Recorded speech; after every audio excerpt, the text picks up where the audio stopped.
you would have $10.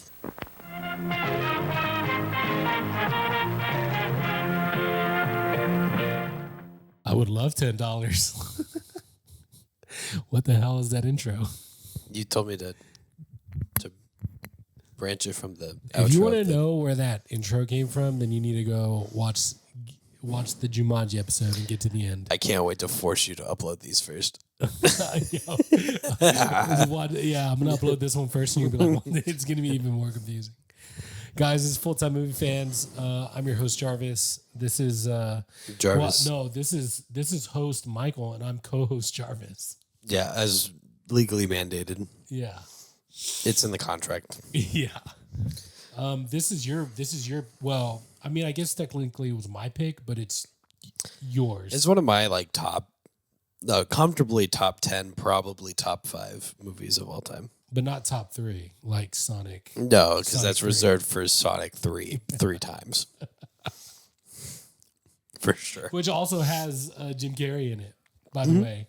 So I think we found out that A lot of my top 10 movies are serious Jim Carrey movies. Yeah. A lot of them. But who doesn't love Jim Carrey? Like, Jim Carrey is incredible. A lot of people who only think that he does movies like The Mask and Son of the Mask And Bruce is the Almighty. answer. Yeah, that's your answer. Dude, but Liar Liar and Dumb and Dumber they're not cult classics. They are classics. Yeah. They're so good. Would you And you've consider never Liar seen- Liar just a funny movie? I think it's a very good movie. I think it's a very good. comedy for Yeah. sure. Yeah. But like, But so is Truman Show. yeah, I would say to a lesser degree. It starts more as a comedy. Yeah, Ace Ventura, Pet Detective. Mm-hmm. I grew up with those. Probably should not have been watching those as a kid. It's like the kids my age watching Ben Stiller movies. Should not have been watching Ben Stiller movies. Not. Although Tropic Thunder is hilarious and Zoolander. Not for children. No, Not for kids. Meet the Parents is Meet the Parents is good. so good. It's so good. Although I don't think I would put Ben Stiller on the same level as Jim Carrey, but I think a rung below. yeah, I think a rung below. But Same- he still same- made a lot of good movies. same market. Here, put in the comments. What do you think, Ben Stiller or Adam Sandler, or do you think that they're like on the same exact? I'd playing put field? them about on the same On the playing same, field. yeah. I I think think they Ben both have a Stiller lot of can good- read more serious, Yeah. but that's why they're usually in the same movies together. Yeah. Although, I don't get canceled for that. I was going to quote Tropic Thunder. No, Have you seen Tropic Thunder? no. Oh, it's so good. It's so good. Guys, put in the comments if you want us to do Tropic Thunder. Jack Black, Don't do Ben it. Stiller, I Tom like all the people Cruise. in that movie, so except for Tom Cruise, Yeah, Tom Cruise is amazing in that movie. But we're not doing Robert that. Downey Jr., Yeah, Robert Downey Jr. RDJ's in there.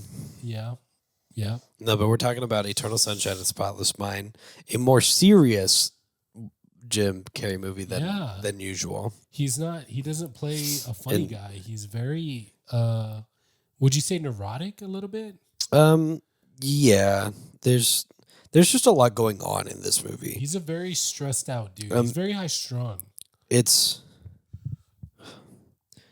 Jim Carrey, Kate Winslet, Tom Wilkerson, Elijah Wood's in there, Mark Ruffalo's in there, Also, David Kirsten, Cross, Kirsten Dunst, Kirsten who was Dunst. also in Jumanji, which we Yep. just did. Yep, So a another lot connection. of options for famous people, and this was one of those earlier like, oh, these people aren't like mainstream yet. Yeah.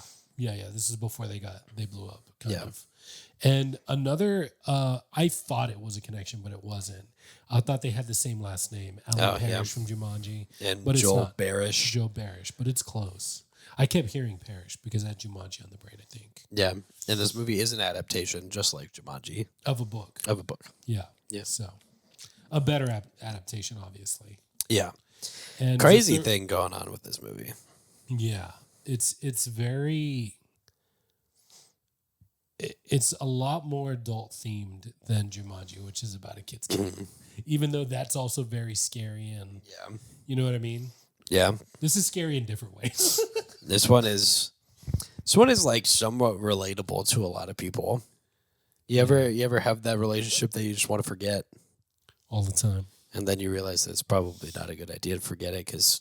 No, I'm convinced it'll be better off. Okay. Hey, maybe watch it again. Well, because you willing to make the same mistakes? They were able to figure it out. I see. Yeah, I would not. I see. So no. Some things are better just left alone. Which is kind of the theme of this movie. Is it not? Is that not what you got from this? I think that it's indicative of being stuck in a toxic relationship that you shouldn't be in, but I don't know. There's a part of the relationship, maybe it's the physical, that's just too good. You keep going back to it, even though it's hurting you and it's hurting the other person. It's not worth it, and you should probably just let it go. That's the way I tell you it. It's a toxic relationship. It is not. Yeah, no, they should not be together by any stretch of the imagination. Yeah, it's not romantic. It's abusive and it's parasitic. Yes, I think is the phrasing that you're hunting for. Yeah, it's like Venom and Spider-Man. They're a toxic combination. I would like, but they don't kiss usually. But if they did, it would be cool. We're not with them. You're time. We're not with them 24/7. We don't know. You're right. We only see the moments where they fight bad guys together. We don't know. What things are like behind closed doors with them. Who knows? Maybe something bad happened in those moments, and that's why they don't work. Maybe they want to get their mind, they want to get, what it made me think of? It made me think about Total Recall. Yeah. They want to get Total Recalled. Of course. That's where your brain went for it. You and your dad movies. That's a classic. It's so good. It's a dad movie. Arnold Schwarzenegger's so good. It's a dad movie. So my first experience watching Eternal Sunshine of the Spotless Mind is similar to a lot of stories of movies that I've watched that I really like. And I was making my own movie, and I was watching a lot of movies in the process of doing that. And this is one of those ones that I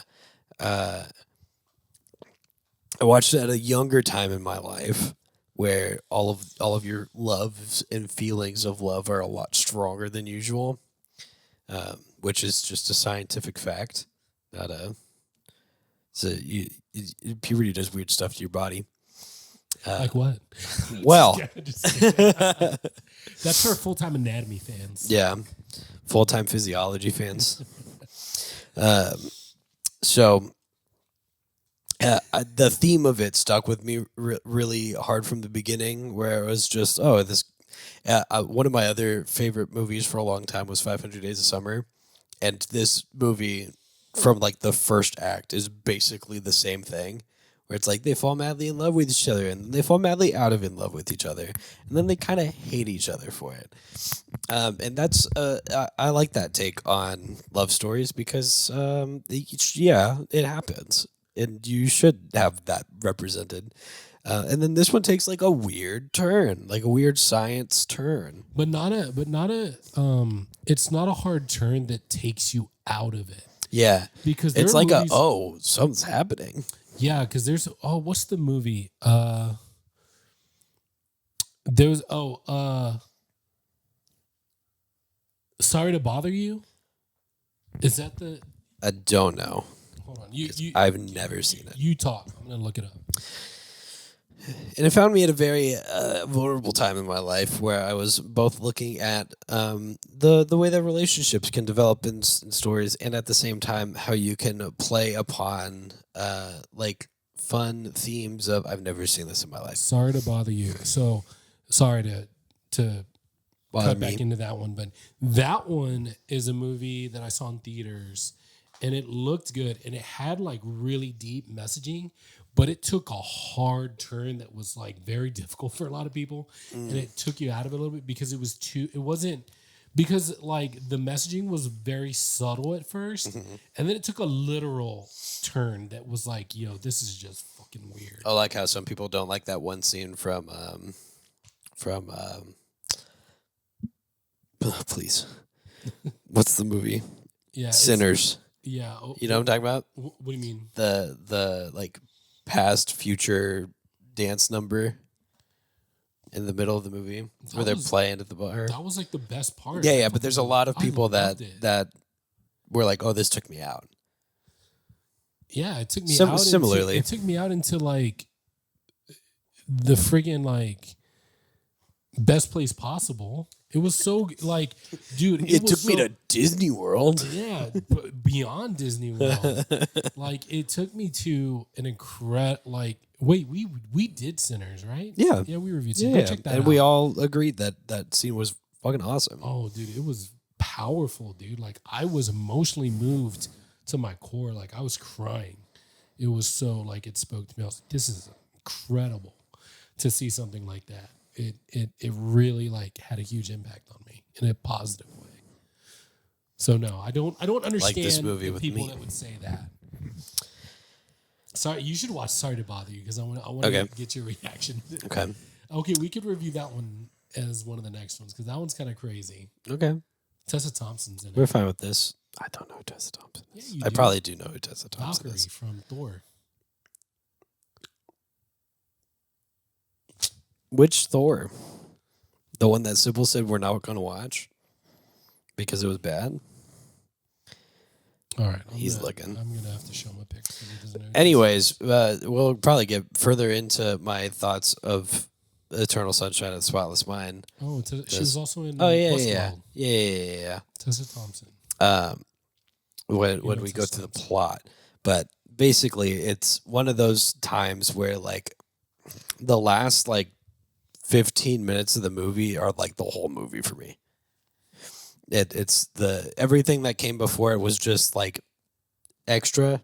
And the last, like, 15 minutes are like, yeah, this just embodies, like, a fundamental human experience. I will say that. Sorry, I need to drink of water. Oh no! The cinematography really stood out to me. I loved what they did with the cinematography and the transitions to the different parts. It was very cool. Mm-hmm. And Jarvis, how was your first time? A little awkward. I didn't really know. Wait, we're talking about the movie? I mean, whichever gets us them sweet clicks. Oh, man, we need some clicks bad. On that note, please like and subscribe and check out our other videos. Share with a friend, maybe. Okay. It's a good movie. I don't remember necessarily. It was one that I watched later in life, like in the last, I want to say 10 years. Yeah. So I didn't watch just it. For reference, still a good time to watch it. Yeah, I would say yes. We can get more in depth. I don't think there's necessarily. But actually, the bad time to watch it is someone who's never had a relationship ever, because they will not relate to this at all. Yeah, I guess. Yeah, I could see that. But this is. But that's like almost nobody, because you could look at this as like a familial relationship where it's like the same familiar. Hey, this is not doing good things for me. Yeah, true. Okay, yeah. Not in the weird like Kentucky way. Alabama, sweet home Alabama. Shout out Kentucky. Hey, put in the comments if you're watching this from Kentucky. You know what we're talking about. Yeah, you and your cousin wife leave a comment. But just kidding, Kentucky, we love you. I think. Thanks for the fried chicken. That's just one guy. Yeah, that's one guy. But hey, Texas is also known for one guy, Matthew McConaughey. I thought it was Davy Crockett, but I yeah. was gonna say that, but I can remember his name. But I remember I remember watching it and just being like, oh, this is like being very impressed with Jim Carrey again. You know what I mean? It's like Yeah. watching the Truman Show. I was like, this is Yeah. This is very different. This is very different. It's very good. I did love the twist. I thought I was like, oh, that's interesting. It has a 90 Metacritic score, 90 out of 100. Which is Insanely I think it's good. deserved. You know what I mean? But like I said, watching it the first time and then watching it this time, what really stood out to me was like, it's just that idea of holding on to a relationship that's run its course, you know? Although there is a lot of deep felt, Oh, I have to correct something we said. This is not an adapted movie. Oh, This is off the dome between three guys. Still insane. yeah. So straight off of our domes, would you recommend it? Yeah, probably, yeah. I do. I highly recommend it, even though I do think it's a little overrated. IMDb put it as in its top 100 movies of all time. User rated. So statistically speaking, Jarvis is wrong. Hey, I'm wrong all the time. So you decide for yourself, okay? Hey, you. How'd you like that episode? Did you like it? You like movies? You like this one? Do you? You should subscribe to this channel right now. Also, as well. Yeah. You got friends? Yeah, you do. Do you? Hopefully. Show it to them. Prove Show it. this to them. Prove it to us you got friends. There's other videos to watch too. Why don't you watch those if you're so cool? Yeah, prove you're not a bot. Leave a comment. Nerd.